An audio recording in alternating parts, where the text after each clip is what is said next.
दोस्तों, आपका स्वागत है हमारे चैनल अमेजिंग वर्ल्ड में। दोस्तों, भारत के इतिहास में हजारों महापुरुषों ने जन्म लिया, जिनकी वीरता की कहानियां सुनते सुनते ही हम बड़े हुए। और उन्हीं में से एक महान नाम है जो कि अपने बहादुरी के कारण और अपने मान सम्मान के कारण जाना जाता है। जी हाँ दोस्तों, हम बात कर रहे हैं मुगल शासकों की जीती हुई बाजी कर अपने पक्ष में लेने वाले महान योद्धा महाराणा प्रताप के बारे में, जिनकी सेना इतनी विशाल तो नहीं थी वह मुगल सेना का जमकर सामना कर सके, लेकिन इसके बावजूद भी वह अपने साहस के दम पर मैदान में उतर पड़े। और जहां तक राज्य मुगल साम्राज्य अकबर के सामने माथा टेकते थे, वहीं महाराणा प्रताप ने हार नहीं मानी और अपना स्वराज स्थापित करने में कामयाब रहे। तो दोस्तों, आज के इस वीडियो में भी हम जानेंगे महाराणा प्रताप और उनके घोड़े चेतक की पूरी कहानी, जिसने आखिरी सांस तक वफादारी निभाते हुए महाराणा प्रताप का साथ दिया और मेवाड़ की मुक्ति में उनकी मदद की। तो दोस्तों, इस कहानी की शुरुआत होती है 9 मार्च 1540 से, जब राजा उदय सिंह और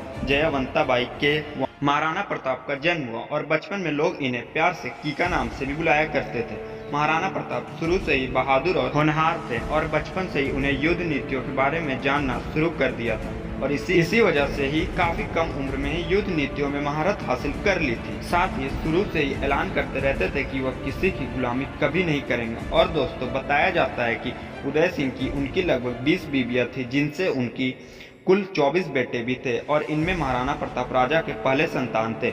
और 1572 में जब उदय सिंह की मृत्यु हुई, जब राजा बनने के लिए 24 बेटों में से सारे के सारे लोग सामने आए, लेकिन राज्य में रहने वाले लोग का मानना था कि राजा बनने के लिए महाराणा प्रताप सबसे सही उम्मीदवार हैं, और इसलिए थोड़े बहुत विवादों के बाद से आखिरकार 1572 में महाराणा प्रताप को ही मेवाड़ की जनता ने राजा के तौर पर चुन लिया और सभी रीति रिवाजों के साथ महाराणा प्रताप का राज्य विशेष किया गया। और दोस्तों, महाराणा प्रताप जब राजा बने तो उस समय दिल्ली पर मुगल शासक अकबर का राज्य था, और एक के बाद एक कई सारे राज्य में वह अपने अधीन लिए जा रहा था। और फिर इसी करीन में अकबर ने महाराणा प्रताप के राज्य में अपने एक आदमी को भेजा और यह कहलवाया कि मेवाड़ को शांति से उनके अधीन कर दिया जाए।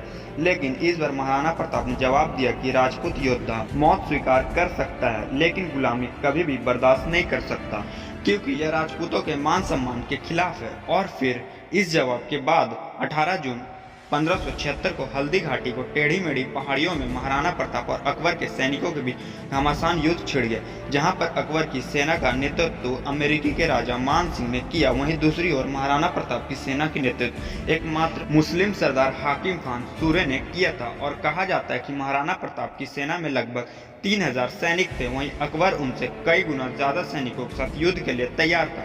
और दोस्तों, भारत के इतिहास में जितनी महाराणा प्रताप की बहादुरी की मिसालें दी जाती है, उतनी ही तारीफ उनके घोड़े चेतक को भी मिली है।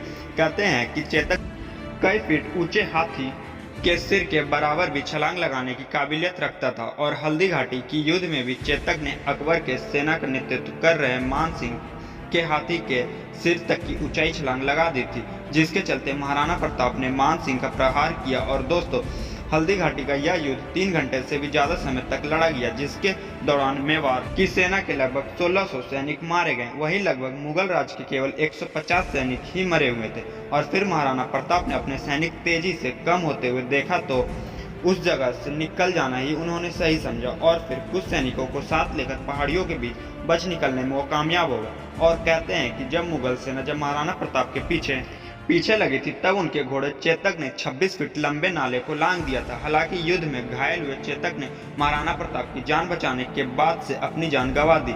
और दोस्तों, कुछ पुराने लोक गीतों के अलावा हिंदी के मशहूर कवि श्याम नारायण पांडे की कविता चेतक की वीरता में उसकी बहादुरी की खूब चर्चाएं हुई है। और फिर महाराणा प्रताप को हिरासत में न ले पाने की वजह से मुगलों की हल्दी घाटी की सफलताएं एक तरह से बेकार साबित हुई, लेकिन उन्होंने पूरे मेवाड़ पर अपना कब्जा कर लिया था। हालांकि अकबर का शासन मेवाड़ पर ज्यादा दिनों तक नहीं चल सका, क्योंकि अकबर का ध्यान उत्तर पूर्वी इलाकों पर अपनी सल्तनत के तरफ गया। तब महाराणा प्रताप ने अपने थोड़े ही सही लेकिन बहादुर सैनिकों के साथ छापामार पद्धति से युद्ध करते हुए मेवाड़ के पश्चिमी इलाकों में अपनी सल्तनत को वापस हथिया लिया। और फिर मौत स्वीकार करना, लेकिन कभी भी गुलामी बर्दाश्त न करने जैसा सोच रखने वाले राजपूत महाराणा प्रताप ने 1562 में फिर से अकबर के खिलाफ युद्ध लड़ा, जिसे कि हम द्विवेद युद्ध के नाम से जानते हैं। और फिर इस युद्ध में महाराणा प्रताप ने मुगलों को हराकर अपने पूरे राज्य पर एक बार फिर से कब्जा कर लिया। और फिर द्विवेद के युद्ध के बाद से मुगल साम्राज्य का मनोबल बुरी तरह से टूट गया और इसी का फायदा उठाकर महाराणा की सेना ने आगे भी कई राज्य पर अपना झंडा फहरा दिया। और दोस्तों, महाराणा प्रताप के पर्सनल लाइफ के बारे में बात करें तो उन्होंने 11 शादियां की, जिनसे कि उनसे 17 बेटे भी हुए। और फिर आखिर सालों तक मेवाड़ की सेवा और सुरक्षा करने के बाद से 19 जनवरी 1597 को महान योद्धा महाराणा प्रताप ने इस दुनिया को अलविदा कहा। और फिर उनकी मृत्यु के बाद से उनके बड़े बेटे अमर सिंह ने राज को संभाला। तो दोस्तों, यह थी कहानी मातृभूमि के रक्षक कहे जाने वाले राजपूताना वीर महाराणा प्रताप की। तो दोस्तों, इस कहानी में इतना ही। और जो हमारे चैनल को सब्सक्राइब नहीं किया हो वो कृपया उसे सब्सक्राइब कर दें।